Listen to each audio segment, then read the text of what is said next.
Voici le moment qui a tout changé dans ma vie. Mon mari m'a regardé dans les yeux et m'a dit « Je suis tombé amoureux de ta sœur.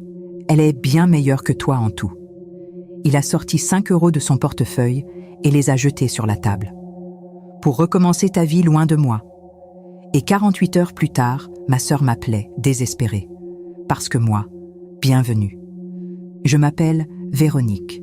Je suis architecte, j'ai 55 ans et ce que je vais vous raconter aujourd'hui est une histoire vraie, la mienne. Une histoire de trahison, de silence et de reconstruction. Si vous n'êtes pas encore abonné à cette chaîne, abonnez-vous maintenant, laissez un like et dites-moi en commentaire d'où vous écoutez. Ça me touche vraiment de savoir que vous êtes là. Et maintenant, installez-vous. Parce que cette histoire, elle commence bien avant ces 5 €.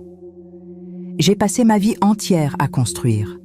Pas seulement des bâtiments, des structures, des fondations, des espaces pensés pour résister au temps et au poids. C'est mon métier, c'est ma passion. Et pendant des années, j'ai cru, avec une conviction absolue, que j'avais aussi construit quelque chose de solide dans ma vie personnelle. Un appartement lumineux dans le 3e arrondissement de Paris. Une carrière que j'avais bâtie seule, pierre par pierre, et un mariage que je pensais ancré dans quelque chose de réel. Ce que je n'avais pas appris à temps, c'est qu'une fondation peut paraître intacte en surface et être complètement vermoulue à l'intérieur. Mon mari s'appelait Thierry. Nous nous étions mariés 7 ans plus tôt, dans une cérémonie intime. Juste la famille et quelques amis proches, parce que ni lui ni moi n'aimions les grands spectacles. Je me souviens de m'être tenue devant lui ce jour-là, un bouquet de pivoine blanche à la main, me disant « Cet homme, c'est celui avec qui je vieillirai. » Je le croyais vraiment. Je le croyais de tout mon cœur. Ce que l'amour fait parfois, c'est qu'il nous rend aveugles, non pas brutalement, mais doucement, progressivement, comme une lumière qui baisse si lentement qu'on ne remarque pas l'obscurité avant qu'elle soit complète. Le changement chez Thierry n'est pas arrivé d'un coup. Il n'arrive jamais d'un coup. Il est venu comme une infiltration dans un mur, invisible d'abord, imperceptible, jusqu'au jour où vous posez la main dessus et où le plâtre cède sous vos doigts. Au début, c'était de petites remarques. Rien que je pouvais montrer du doigt et nommer comme de la cruauté. C'était plus subtil que ça, plus glissant. Un soir, je rentrais du travail le cœur léger parce que j'avais signé un contrat important, la rénovation d'un immeuble classé dans le 6e arrondissement, un projet que je poursuivais depuis des mois. Je lui racontais dans la cuisine, pendant qu'il feuilletait son journal.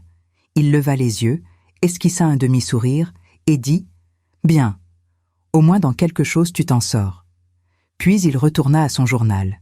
Je restais là, ma tasse de café à la main, à essayer de décider si ça s'était vraiment passé comme ça.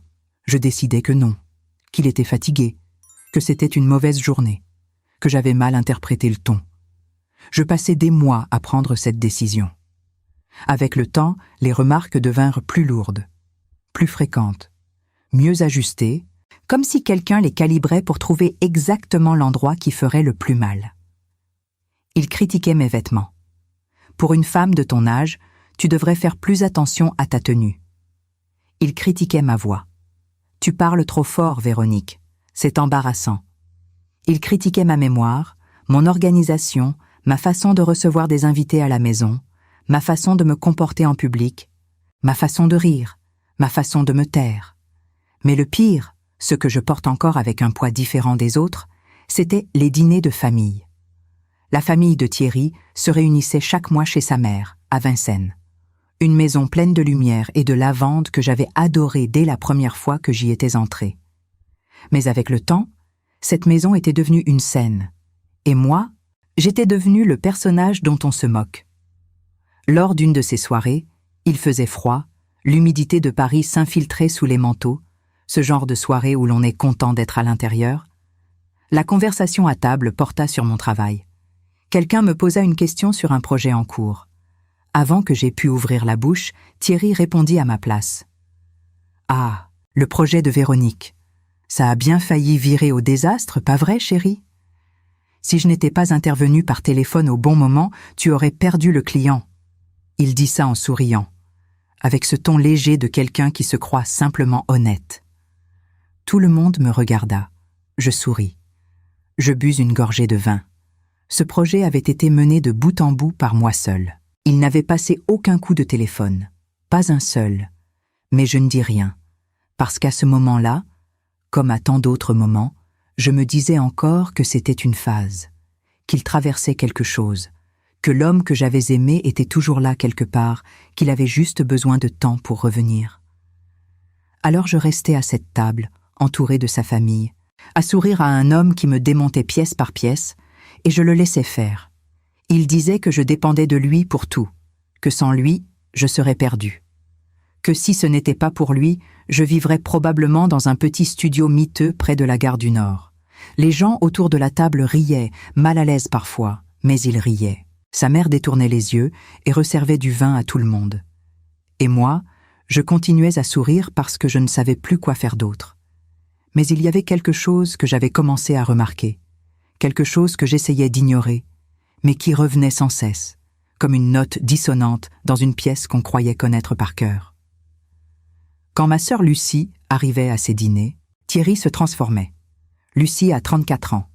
Elle est professeure de littérature dans un lycée à Montreuil. Elle arrivait toujours en souriant, les cheveux lâchés, avec ce parfum floral qu'elle portait depuis l'adolescence. Et Thierry, qui venait de passer la soirée à me diminuer devant tout le monde, se levait pour l'accueillir, avec une étreinte longue, trop longue, avec des mots que j'avais oublié qu'il savait dire. « Lucie, que c'est bon de te voir. Tu es magnifique ce soir. » Il lui servait son verre avant tout le monde. Il riait de ses plaisanteries avec un rire sincère, pas ce rire froid qu'il me réservait. Il l'écoutait parler avec cette attention concentrée qui avait été mienne, autrefois. Je regardais tout ça et je me disais, il est juste poli. C'est la sœur de sa femme. C'est normal d'être gentil avec elle. Après tout, c'était ma sœur. Il y avait ce soir-là, un jeudi ordinaire, ou du moins, c'est ce qu'il aurait dû être. Paris portait ce froid humide qui s'installe entre les immeubles et ne repart plus, ce gris épais qui fait paraître la ville plus petite qu'elle n'est. Je rentrais fatiguée, mais je décidais quand même de cuisiner. Parce que la semaine précédente, Thierry avait insinué que je ne faisais plus d'efforts pour la maison. Alors je fis des efforts. Je préparai un coq au vin, j'ouvris un Bordeaux qu'il aimait, je mis la table avec soin, la vraie nappe blanche, les verres en cristal, les bougies que je gardais pour les occasions. Il rentra sans dire bonsoir, s'assit, regarda l'assiette, commença à manger en silence. Nous étions au milieu du dîner quand je voulus me resservir un peu de jus d'orange. J'avais mélangé les boissons ce soir-là, du vin pour lui, du jus pour moi. La carafe glissa entre mes doigts. Le jus se répandit sur la nappe blanche, déborda sur le bord de l'assiette de Thierry, éclaboussa la manche de sa chemise. Ce fut une seconde, un accident stupide. Thierry se leva avec une violence qui fit basculer sa chaise en arrière. Le bruit du bois contre le carrelage résonna dans tout l'appartement. Incroyable. Sa voix tremblait de rage contenue. Absolument incroyable. Tu n'es pas capable de faire quelque chose de simple sans en faire une catastrophe. C'était un accident, Thierry, C'est toujours un accident avec toi, toujours maladroite, toujours distraite, toujours Véronique, qui ne fait rien comme il faut. Regarde ma chemise. Regarde l'état de cette table. Il attrapa la serviette et la jeta par terre. Tu sais ce qui est le plus frustrant? C'est que je rentre ici après une longue journée, et toi tu n'es même pas capable de servir un dîner sans tout gâcher. À 55 ans, Véronique. À 55 ans, tu n'as toujours pas appris à te tenir à table. Je ne dis rien. Ma gorge s'était fermée. Il attrapa sa veste sur le dossier de la chaise. Je sors. Je ne supporte pas de rester ici ce soir. La porte claqua. L'appartement retomba dans le silence. Juste le bruit du vent contre les fenêtres. Et le coq au vin qui mijotait encore doucement sur le feu que j'avais oublié d'éteindre. Je restais assise quelques minutes, les mains posées à plat sur la table, à regarder la nappe maculée d'orange. La bougie continuait à brûler entre les deux assiettes, comme si de rien n'était. C'est alors que je le vis. Son téléphone, posé sur le coin de la table, là où il l'avait laissé quand il s'était levé d'un bond. Il était parti tellement vite, tellement en colère, qu'il ne l'avait pas pris. En 7 ans de mariage, je n'avais jamais touché au téléphone de Thierry. Jamais. Je n'en avais jamais ressenti le besoin, jamais eu de raison. C'était une question de confiance, ou du moins, c'est ce que je croyais. Mais cette nuit-là, quelque chose en moi, Un instinct que j'avais ignoré pendant des mois. Une voix que j'avais étouffée à force de vouloir croire en une phase me fit tendre la main vers cet appareil. L'écran s'alluma sans demander de code. Il avait supprimé le verrouillage quelques semaines plus tôt en disant que c'était plus pratique. Je n'y avais pas prêté attention sur le moment. La dernière conversation ouverte était tout en haut, enregistrée sous un simple initial. Elle. J'ouvris. Les messages étaient longs. Ils étaient intimes. Ils appartenaient à un homme dont je reconnaissais l'écriture, mais que je ne reconnaissais plus tout à fait.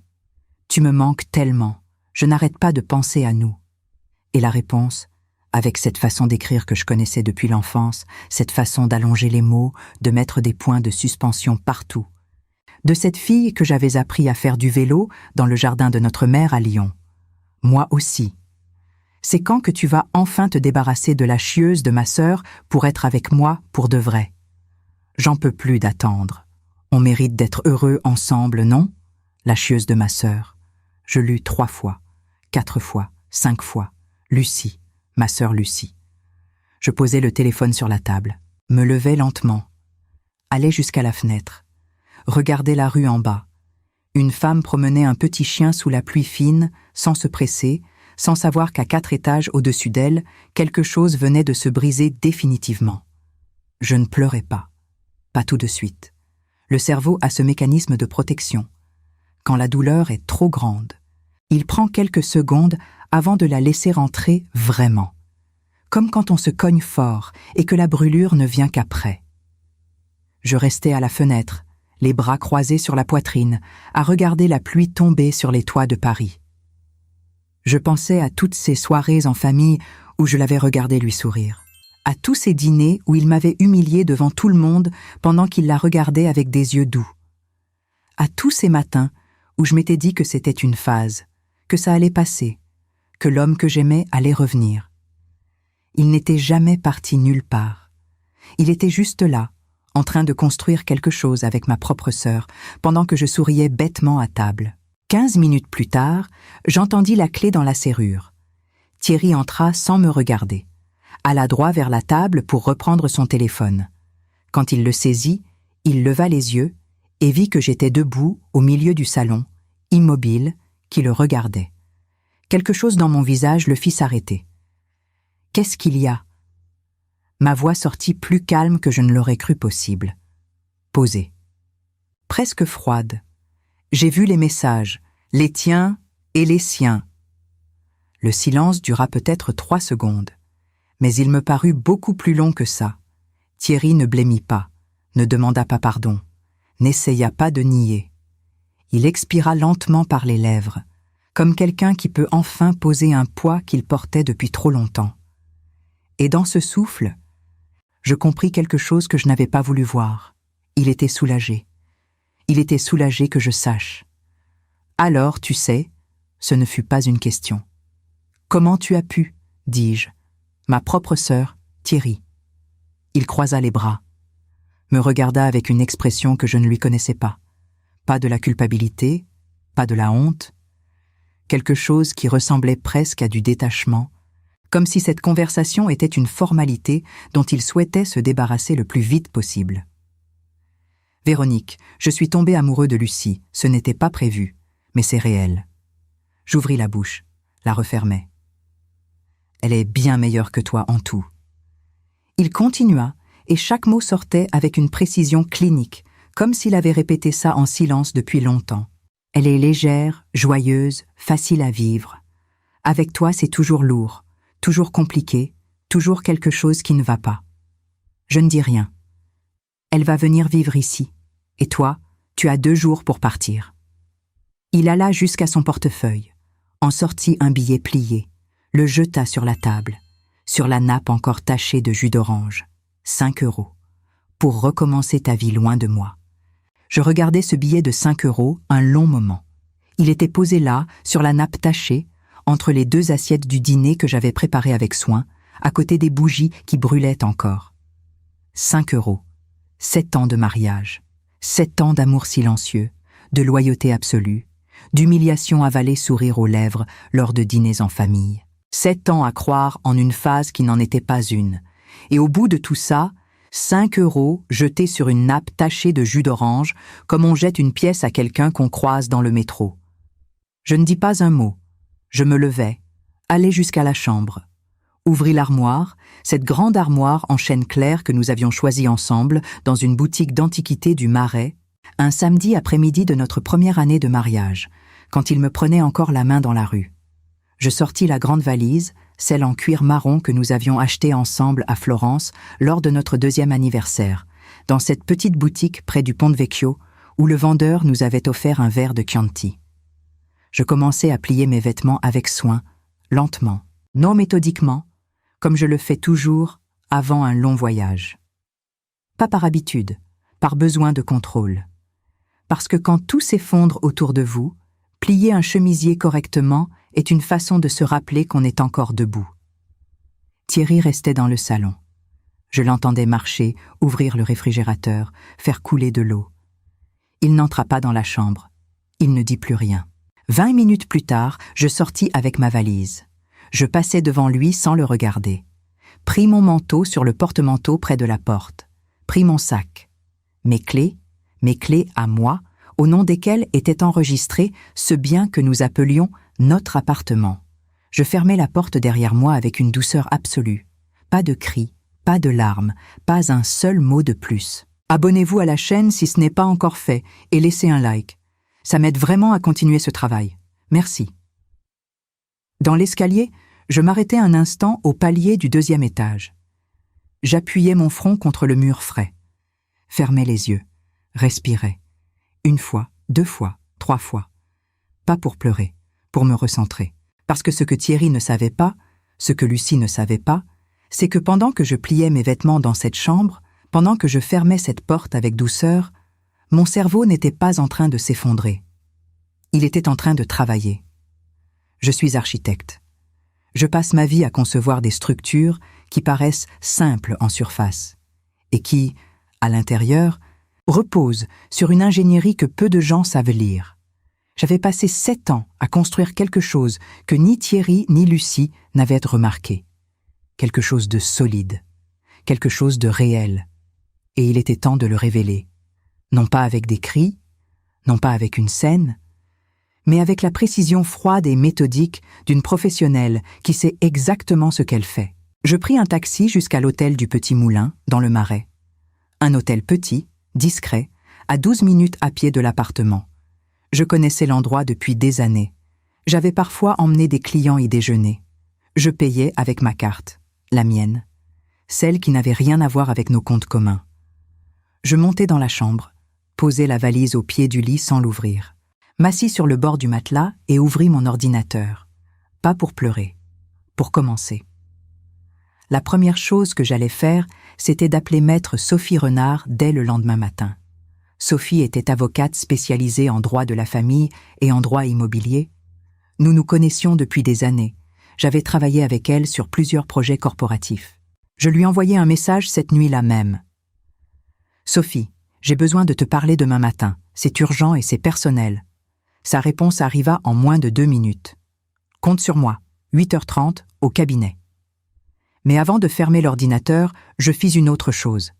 Je rouvris la galerie de mon téléphone et regardai les photos que j'avais prises discrètement avant de partir. Les captures d'écran des messages entre Thierry et Lucie. Je les envoyais à mon adresse mail personnelle, celle que lui n'avait jamais eu accès, celle que j'utilisais exclusivement pour mes affaires professionnelles. Je les sauvegardais sur le cloud, puis je les imprimais mentalement, comme on imprime quelque chose qu'on ne veut jamais oublier. Ensuite, je m'allongeai sur le lit, tout habillé, les mains croisées sur le ventre, et je regardais le plafond blanc et lisse de cette chambre d'hôtel. Et pour la première fois depuis des mois, peut-être depuis des années, je me sentis entière, pas heureuse, pas encore, mais entière. Parce que ce que Thierry avait fait ce soir-là, en me jetant ses 5 € sur la table, c'était de commettre l'erreur la plus coûteuse de sa vie. Il avait agi par impulsion, aveuglé par Lucie, aveuglé par le soulagement d'en avoir enfin terminé avec les apparences. Il n'avait pas réfléchi, il n'avait pas vérifié, il n'avait pas regardé. Et moi, pendant 7 ans, j'avais regardé, j'avais planifié, j'avais construit. La première chose qu'il allait découvrir, la toute première pièce du puzzle que je m'apprêtais à lui révéler, concernait l'appartement dont il m'avait expulsé ce soir avec la désinvolture de quelqu'un qui se croit chez lui. Cet appartement n'était pas le sien. Il ne l'avait jamais été. Quand je l'avais acheté, Thierry remboursait encore les dettes d'une ancienne société qui avait fait faillite avant notre rencontre. Son dossier bancaire ne lui permettait pas d'emprunter. C'est moi qui avais fait le financement seul. J'avais apporté l'apport initial avec mes économies personnelles, contracté le prêt à mon nom, signé chaque document en mon nom propre. L'appartement était enregistré intégralement à mon nom, sans aucune cotitularité, sans aucune quote-part à son nom. Il le savait au début. Mais la mémoire humaine a cette faculté troublante de s'adapter à ce qu'on préfère croire. Et avec les années, Thierry avait commencé à parler de notre appartement, de notre propriété, comme si le temps vécu ensemble avait effacé ce qui était inscrit dans les documents notariés. Rien n'avait été effacé. Il venait de me mettre à la porte de chez moi, et il ne s'en était pas encore rendu compte. Je souris dans le noir.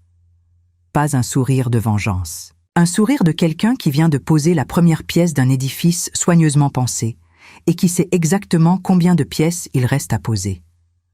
Le lendemain matin, à 8h30 précise, j'étais assise en face de Sophie Renard dans son cabinet du 8e arrondissement. Une pièce sobre, lumineuse, avec des étagères entières de dossiers bien rangés et une vue sur une cour intérieure plantée d'un magnolia. Sophie avait la cinquantaine élégante, les cheveux courts, un regard direct qui ne perdait pas de temps. C'était exactement le type de femme dont j'avais besoin ce matin-là. Je lui racontais tout. Depuis le début, les mois de remarques acides, les humiliations en famille, la façon dont il traitait Lucie différemment, la nuit du jus d'orange, le téléphone oublié sur la table, les messages, la confrontation, les 5 € jetés sur la nappe. Je parlais sans m'arrêter, avec la même précision que j'aurais mise à présenter les plans d'un chantier complexe. Quand j'eus terminé, je posai mon téléphone sur le bureau et lui montrai les captures d'écran des messages. Sophie les lut, prit une note, leva les yeux. « Véronique, tu as exactement ce qu'il te faut. La maison est à toi. Ça, c'est la base. Mais il y a autre chose dont on doit parler. » Elle ouvrit un tiroir, en sortit un dossier fin. « Le contrat de mariage que vous avez signé avant le mariage. Tu te souviens de la clause 7 ?» Je me souvenais très bien. Thierry avait signé ce contrat 2 mois avant notre mariage, dans ce même cabinet. Il avait considéré toute la paperasse comme une formalité inutile. Il m'avait dit textuellement qu'il faisait confiance et qu'il n'avait pas besoin de lire chaque ligne. Il avait signé vite, presque avec impatience, comme quelqu'un qui veut en finir avec une réunion ennuyeuse pour passer à autre chose. Ce qu'il n'avait pas lu, ce qu'il n'avait jamais pris le temps de lire, c'était la clause 7, paragraphe 3. En cas d'infidélité conjugale prouvée, le conjoint infidèle renonce à tout droit sur les biens acquis, majoritairement par l'autre conjoint, pendant la durée du mariage. Sophie posa le document ouvert devant moi.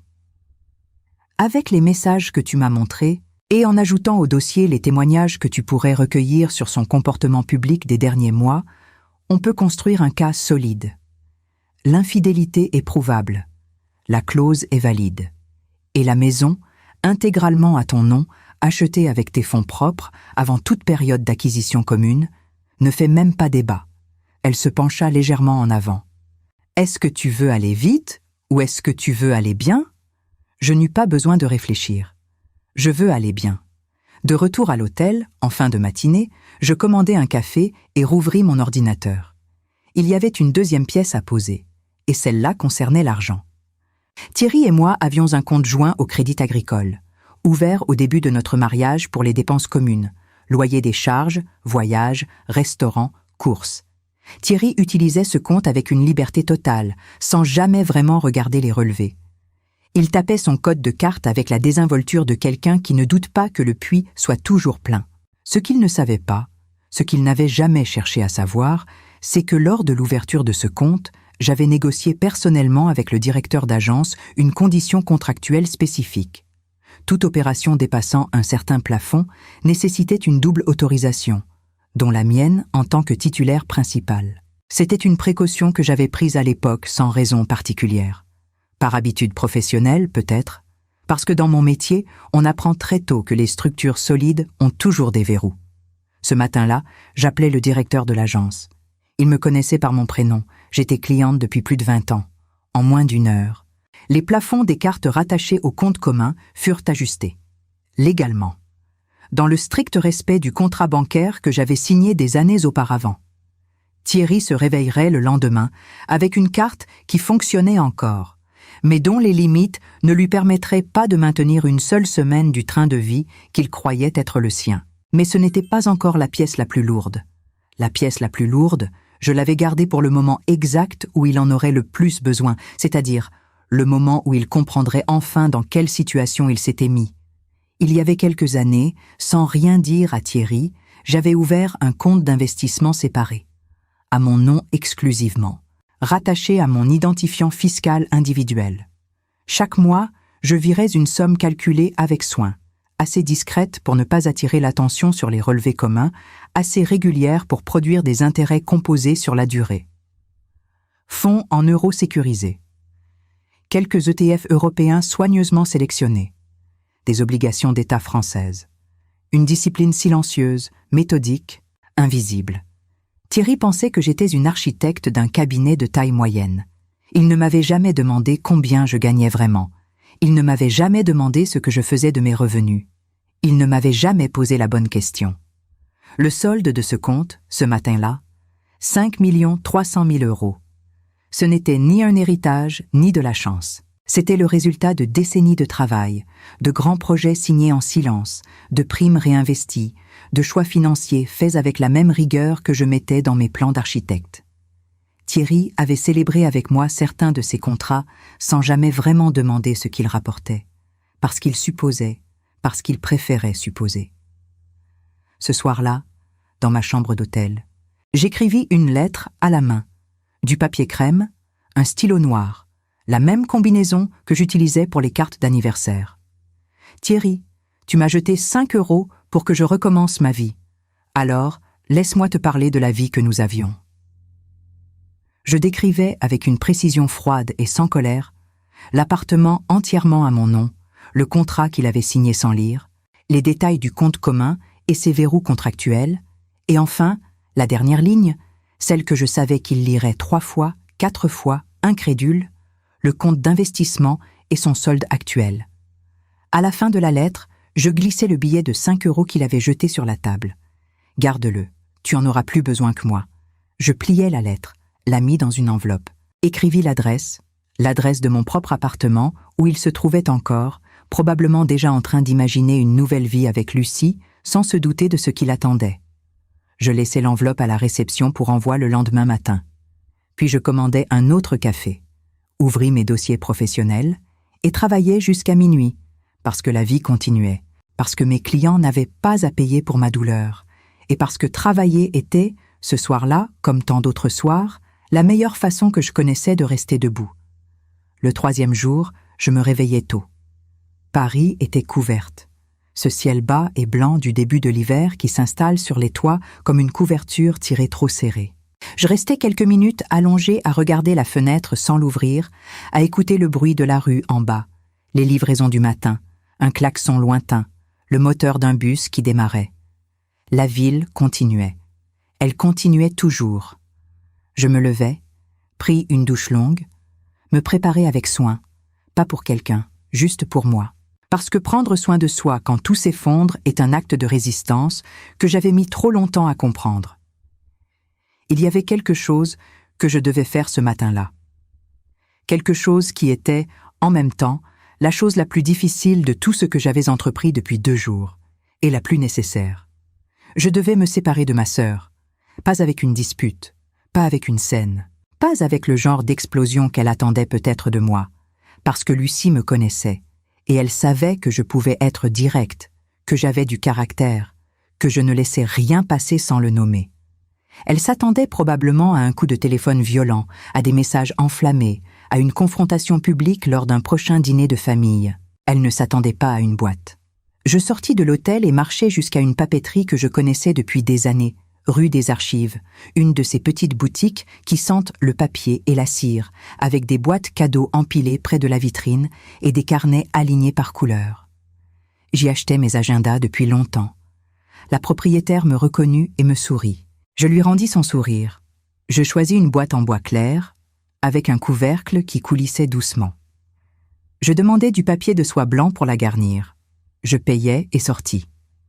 De retour à l'hôtel, je posai la boîte sur le bureau de la chambre et l'ouvris. Pris le temps de disposer le papier de soie avec soin, en repliant les bords proprement, comme on fait pour quelque chose qu'on offre avec attention. Puis j'ouvris mon téléphone et allai dans mes photos. Je cherchais une image précise. Je la connaissais par cœur, je l'avais regardée des dizaines de fois au fil des années, chaque fois avec ce sentiment chaud et simple qu'on éprouve devant quelque chose de vrai. C'était une photo de Noël, prise chez notre mère à Lyon. Toute la famille était réunie autour de la grande table. Notre mère, notre grand-mère, des cousins, des oncles. La photo avait été prise par un cousin qui n'avait pas le sens du cadrage.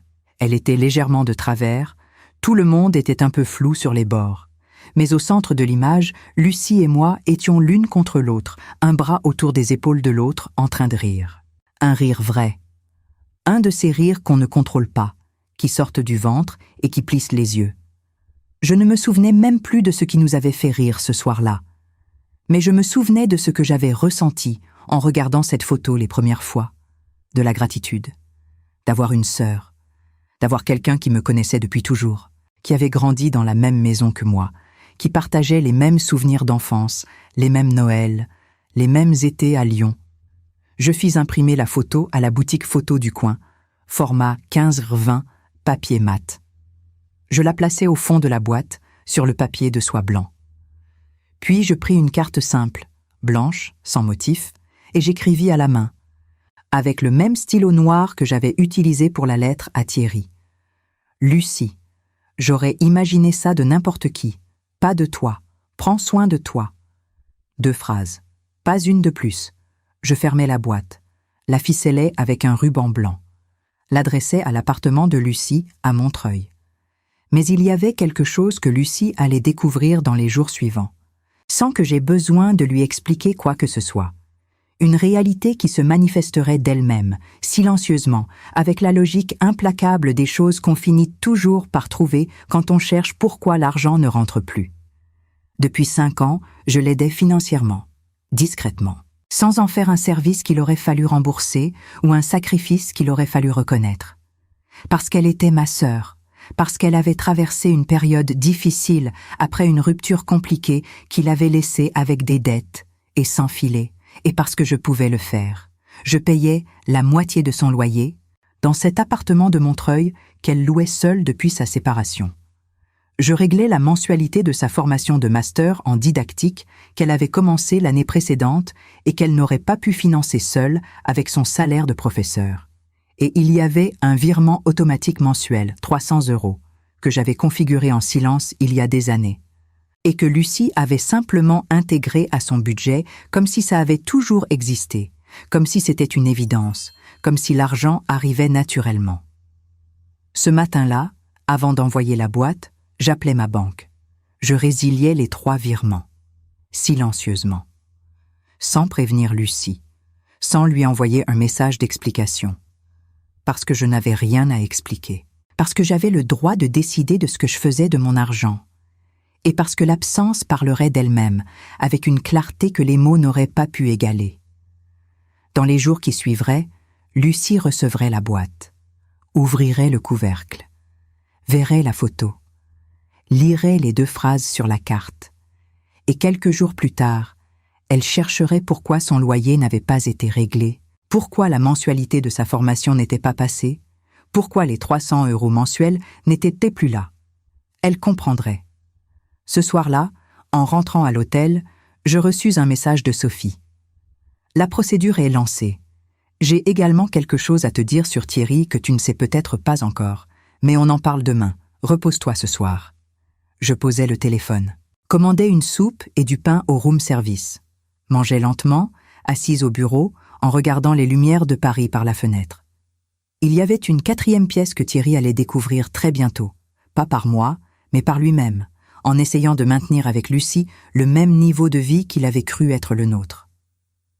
Parce que ce qu'il n'avait jamais compris, pendant toutes ces années où il me traitait de dépendante, d'incapable, de quelqu'un qui serait perdu sans lui, c'est que c'était lui qui vivait dans ma structure.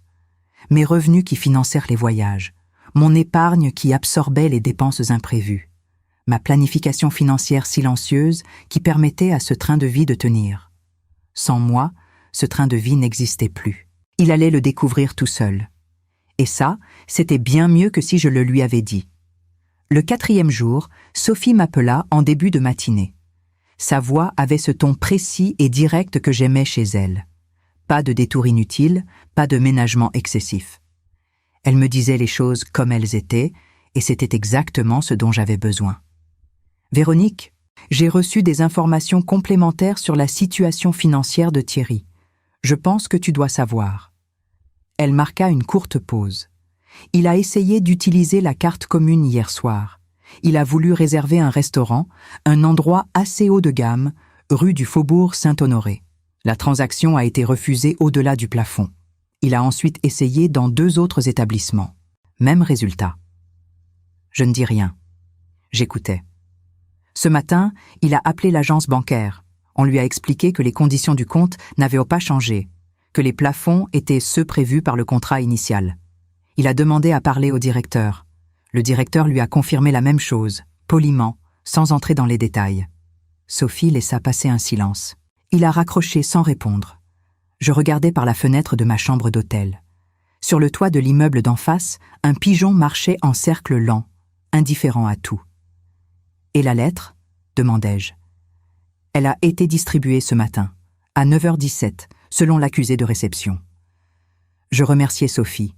Nous convînmes de nous retrouver en fin de semaine pour avancer sur la procédure de divorce. Je raccrochais et restais un moment avec le téléphone dans la main, à penser à Thierry en train de lire cette lettre, à penser à ses yeux parcourant les lignes sur le papier crème, à penser à l'instant précis où il arriverait au chiffre 5 300 000 €, et où il comprendrait enfin dans quelle réalité il avait vécu sans le savoir. Ce que Thierry était en train de découvrir, ce 4e jour, c'était quelque chose que 7 ans de mariage n'avaient pas réussi à lui enseigner, parce qu'il n'avait jamais regardé assez attentivement pour apprendre. Il avait cru vivre une vie commune, une vie construite à 2, à parts égales, dans un appartement qui était le nôtre, avec un train de vie qui était le nôtre, dans une réalité financière qui était la nôtre. Mais une vie commune, ça se construit à 2. Et pendant 7 ans, c'est moi qui avais construit. Lui avait occupé l'espace. Les voyages que nous faisions, Rome, Lisbonne, Barcelone, ce long séjour en Toscane pour notre 5e anniversaire, étaient financés en grande partie par mes revenus et mon épargne.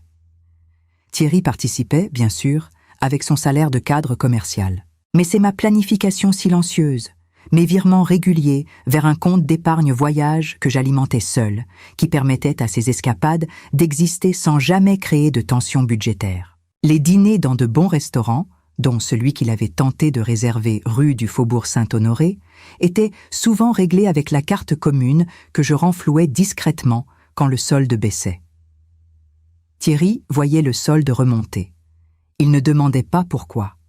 Il supposait que c'était le compte qui se rechargeait, l'abonnement à la salle de sport haut de gamme qu'il fréquentait 3 fois par semaine, l'assurance complémentaire santé premium qu'il aimait avoir, la voiture en leasing qu'il conduisait sans se soucier des mensualités. Tout cela était prélevé sur des comptes dont je gérais l'équilibre avec la même rigueur que je mettais dans mes bilans de chantier. Sans ma structure invisible, ce train de vie ne tenait pas. Et maintenant qu'il tentait de le maintenir seul, avec Lucie, dans mon appartement, avec une carte dont les plafonds ne correspondaient plus à ce qu'il croyait pouvoir dépenser, la réalité commençait à se manifester avec une brutalité tout arithmétique. Ce soir-là, je reçus un message de lui, le premier depuis 2 jours, écrit à la hâte, sans ponctuation, avec la fébrilité de quelqu'un qui vient de réaliser que le sol sous ses pieds n'est pas aussi solide qu'il le croyait. « Véronique, c'est quoi cette lettre ? L'appartement est à ton nom depuis le début, Pourquoi tu m'as jamais dit la carte ne fonctionne plus correctement? Et ce compte de 5 millions, c'est quoi exactement, tu peux m'appeler?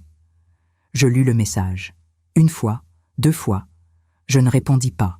Pas parce que je voulais le faire souffrir. Pas par vengeance. Mais parce que je n'avais rien à lui expliquer. Chaque chose qu'il découvrait maintenant était une chose qui avait toujours existé. Une réalité qu'il n'avait jamais cherché à connaître, parce qu'il n'avait jamais jugé utile de s'intéresser vraiment à qui j'étais et à ce que je construisais. Il avait passé des années à me dire que je dépendais de lui, que sans lui je serais perdue, que j'étais incapable, maladroite, sans ressources. Pendant ces mêmes années, c'est lui qui vivait dans ma structure, dans ma maison, avec mon argent, sur mes fondations. Ce n'était pas de la manipulation de ma part. Ce n'était pas un piège que j'avais tendu. C'était simplement ce que ça avait toujours été, et qu'il n'avait jamais regardé. Le lendemain matin, Sophie me rappela avec une information supplémentaire. Il y a autre chose. Sa voix était posée, mais je sentis une légère inflexion, le ton de quelqu'un qui s'apprête à dire quelque chose d'important. Mes contacts ont fait quelques vérifications discrètes sur Thierry.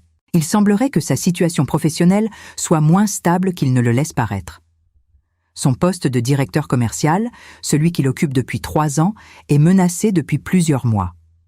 Des restructurations internes. Il n'en a apparemment rien dit à personne dans son entourage. Je laissais cette information se déposer tranquillement. Donc il perdait son poste. Et il comptait sur quoi exactement pour maintenir son niveau de vie? C'est la question. Sophie marqua une pause. Sur toi, Véronique, c'est la réponse la plus probable. Je raccrochai quelques minutes plus tard et restai assise au bord du lit, les mains croisées sur les genoux. Il m'avait traitée de dépendante, d'incapable, de quelqu'un qui serait à la rue sans lui. Et pendant ce temps, sans le savoir, sans vouloir le savoir, c'est lui qui construisait ses projets d'avenir sur ma stabilité financière.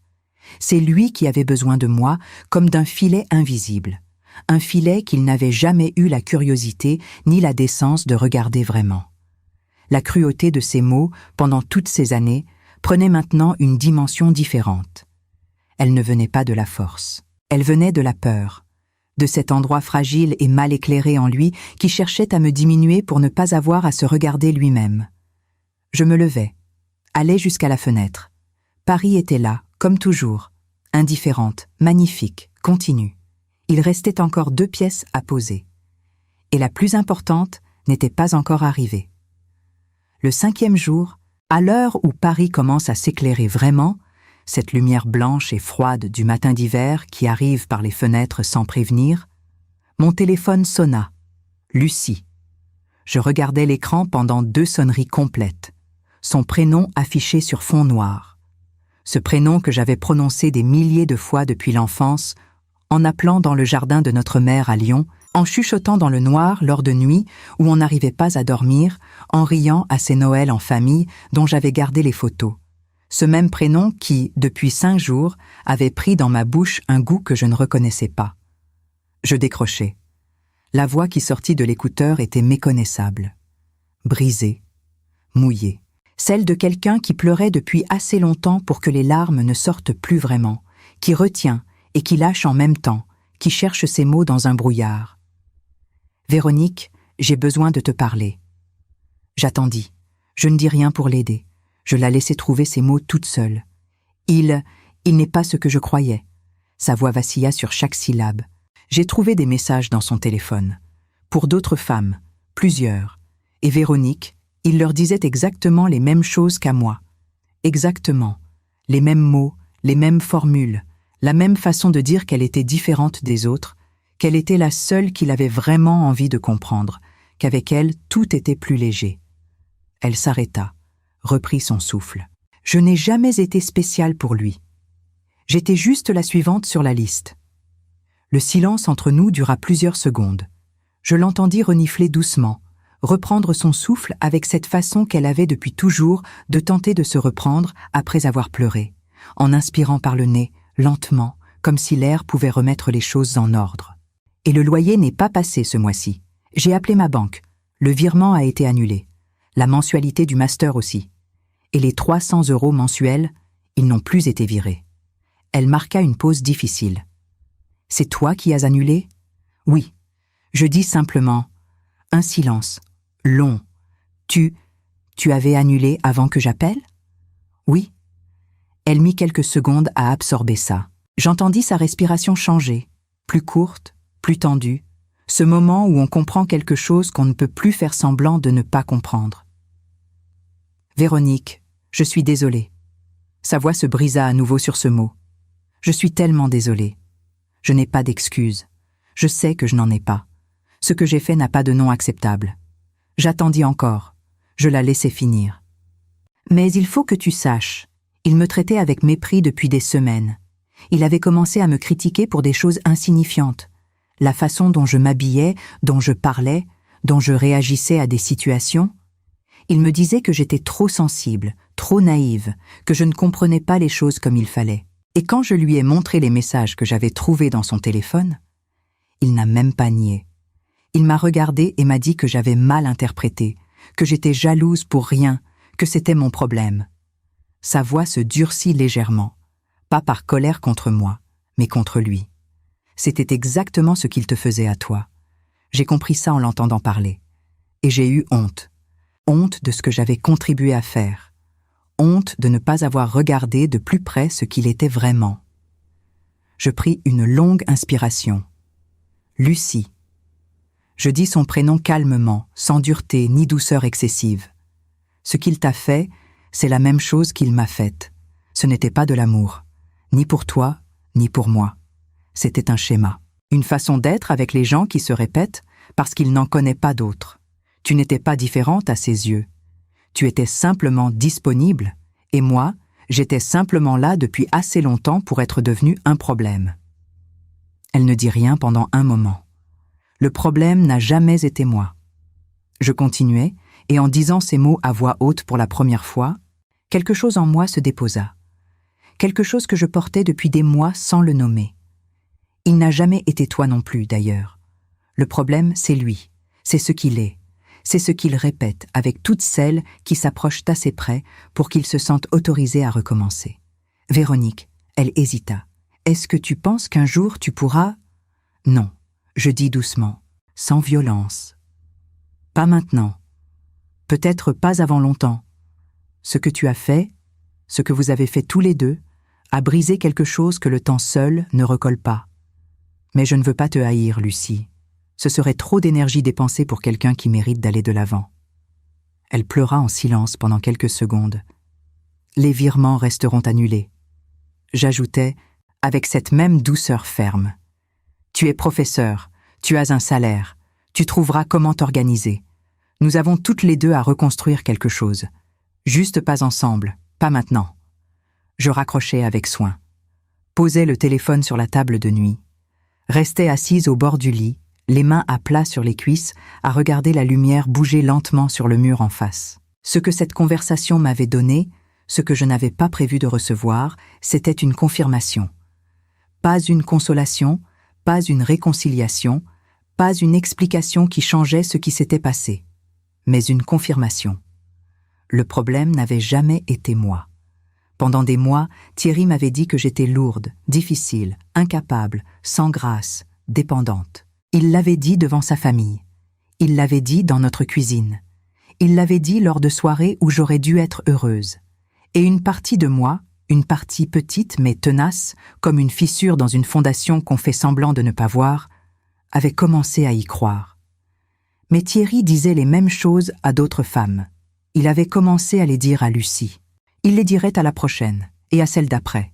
Parce que ce n'était pas une observation sur moi, c'était son fonctionnement. C'était la seule façon qu'il connaissait d'occuper l'espace auprès de quelqu'un, en le rétrécissant jusqu'à ce que l'autre se croie incapable de tenir debout sans lui.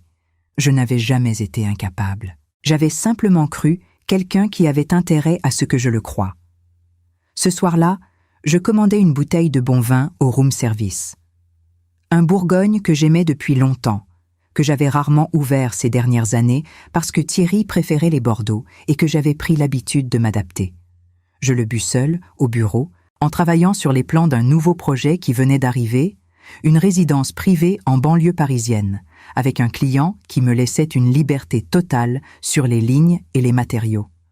Je travaillais jusqu'à tard, concentrée, précise, avec ce plaisir calme du travail bien fait qui n'a pas besoin d'être vu pour exister. Il restait une dernière chose à faire, une seule. Le matin du 6e jour, je me réveillais avant l'aube. Paris dormait encore, ce silence particulier des grandes villes quand la nuit n'est pas tout à fait terminée, quand les rues sont vides et que les lumières des réverbères semblent plus douces, comme si elles aussi attendèrent quelque chose. Je restais allongée, sans bouger, les yeux ouverts sur le plafond de la chambre, et je pensais à tout ce qui s'était passé en moins d'une semaine. Je pensais à la nappe tachée de jus d'orange. Je pensais aux 5 € jetés sur la table. Je pensais à la façon dont Thierry avait dit, avec ce calme clinique qui faisait plus mal que n'importe quelle colère, qu'elle était bien meilleure que moi en tout. Qu'elle était plus légère, plus joyeuse, plus facile à vivre, que j'étais un poids, un problème, quelqu'un dont on se débarrasse avec un billet froissé et 2 jours de délai. Je pensais à toutes ces soirées en famille où j'avais souri alors que j'aurais voulu me lever et partir. À toutes ces nuits où je m'étais dit que ça allait passer, que c'était une phase, que l'homme que j'avais aimé reviendrait. À toutes ces fois où j'avais plié mes propres désirs en 2, en 4, en 8, jusqu'à ce qu'ils ne prennent plus de place, jusqu'à ce qu'ils rentrent dans le silence sans faire de bruit. Et puis je pensais à la porte que j'avais fermée avec douceur, à la valise en cuir marron dans le couloir, à ma propre voix, calme et posée, qui avait dit « J'ai vu les messages ». Je me levais, allais jusqu'à la fenêtre. La ville commençait à peine à bouger, les premières livraisons, un taxi qui traversait la rue en bas, une lumière qui s'allumait dans un appartement d'en face. La vie recommençait, comme elle recommençait chaque matin, indépendamment de ce qu'on avait traversé la nuit. Je m'assis au bureau, ouvris mon ordinateur, et je rédigeais le dernier message. Un seul, court, définitif. Je créai un groupe avec les 2 numéros, Thierry et Lucie. Je le nommais simplement, aucun titre. Je tapais les mots lentement, en les relisant à mesure que je les écrivais, en m'assurant que chaque terme était exactement celui que je voulais. Je vous ai tout donné, l'amour, la loyauté et la confiance. Vous avez échangé tout ça contre une illusion. Je vous souhaite d'être très heureux avec ce que vous avez construit. J'envoyais. Je quittais le groupe immédiatement. Je posais le téléphone sur le bureau, face retournée, et je ne le repris pas. 3 jours plus tard, j'étais à l'aéroport Charles de Gaulle avec une valise, pas celle en cuir marron de Florence, mais une nouvelle que j'avais achetée la veille dans une boutique du Marais. Légère, pratique, couleur caramel. Une valise qui n'avait pas d'histoire, une valise qui n'appartenait qu'à ce qui venait. La procédure de divorce était entre les mains de Sophie. L'appartement resterait à mon nom. Les documents ne laissaient aucune ambiguïté. Le contrat prénuptial ferait le reste. Thierry n'avait rien à réclamer, et les preuves d'infidélité rendèrent sa position encore plus fragile. Sophie avait été claire. Ce serait long, ce serait parfois pénible, mais le résultat ne faisait pas de doute. J'avais choisi Dubaï, pas parce que je fuyais quelque chose. Je veux être précise sur ce point, parce qu'il m'importe d'être précise. Je ne partais pas en fuyant. Je partais parce que j'avais travaillé sans interruption depuis l'âge de 22 ans. Parce que j'avais construit quelque chose de solide et de réel. Et parce que je n'avais jamais pris le temps d'aller quelque part simplement parce que j'en avais envie. Dubaï, parce qu'une collègue architecte m'en avait parlé lors d'un congrès professionnel l'année précédente. L'architecture y était extraordinaire, m'avait-elle dit. Une ville entière construite comme un défi permanent à la gravité et aux conventions. Et parce que la lumière y était différente de la lumière de Paris en hiver. Parce que j'avais besoin d'une lumière différente. Je me souviens de ma première matinée là-bas. La chaleur en sortant de l'hôtel, cette chaleur sèche et directe qui n'existe pas à Paris, qui pose les mains sur vos épaules dès que vous franchissez la porte. Le ciel d'un bleu sans nuages, d'un bleu qu'on n'obtient qu'en hiver dans les pays chauds, un bleu généreux. Les palmiers le long du boulevard. L'eau du Golfe au loin, calme et brillante comme du métal poli. Je marchais le long de la marina pendant 1 heure, sans destination précise, avec juste mon téléphone dans la poche et un café que j'avais pris à emporter dans un gobelet que je tenais à 2 mains. Je regardais les bateaux. Je regardais l'architecture des immeubles qui bordaient en l'eau. Audacieuse, souvent excessive, parfois géniale. Je notais des détails dans mon téléphone, une ligne de façade, un jeu d'ombre, un matériau que je n'avais jamais utilisé. Je m'installais finalement dans un café en terrasse, face à l'eau, commandai un autre café, sortis mon ordinateur pour réviser les plans du projet parisien que j'avais emporté. C'est là qu'il s'assit à la table voisine. Un homme d'environ 60 ans. Discret, bien habillé sans ostentation, les cheveux gris coupés courts. Il lisait un livre, un roman français, ce qui me surprit légèrement dans ce contexte. Il le tenait avec soin, comme quelqu'un qui respecte les objets qu'il utilise. Il remarqua les plans ouverts sur mon écran, leva les yeux vers moi. Pas avec insistance, pas avec cette façon de regarder qui demande une permission qu'on n'a pas accordée. Juste une curiosité directe et simple. « Vous êtes architecte ?» « Oui. » Il ferma son livre avec soin. Sourit, le genre de sourire qui n'a pas besoin de se justifier. Je travaille dans la construction depuis 30 ans, mais je n'ai jamais appris à lire correctement un plan comme il faut. Il hésita une seconde, avec une politesse qui semblait naturelle et non calculée. « Est-ce que vous accepteriez de m'expliquer ce que vous regardez ?» Je le regardais un moment. Cet homme ne savait rien de moi. Il ne savait pas ce que j'avais traversé la semaine précédente.